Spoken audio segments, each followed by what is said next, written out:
Okay, part 2 of this lesson, we're going to do a couple examples.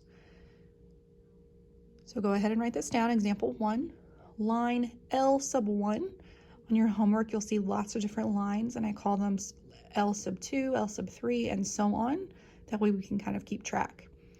So this line has a gradient of 3/4 and goes through this point 0, 2.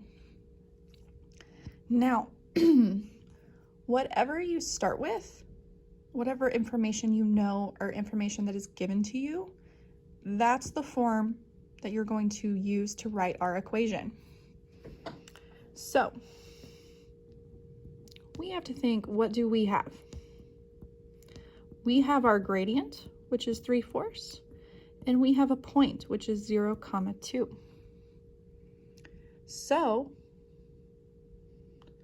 this point here, 0, 2, you can use the point gradient formula, which we're just going to substitute what we know.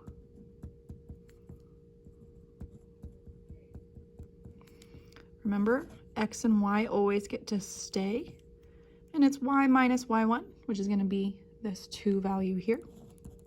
Our gradient is 3/4 times the quantity x minus x1, which from our point is 0.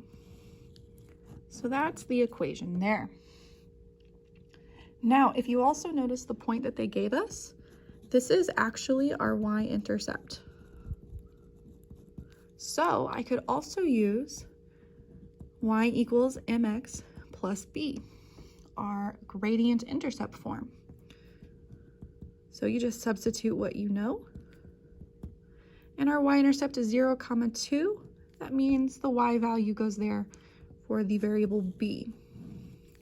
These two equations are both accurate. They both stand for the exact same linear line. And please just read directions to see what form it wants it in. Sometimes it just wants it in these two. Sometimes it'll want it in a completely different form. So just see what you have. We have these two things. I get to use one of the forms.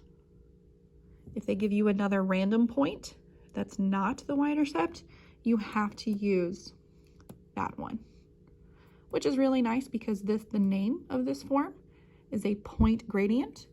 We have a point, we have our gradient. Use it.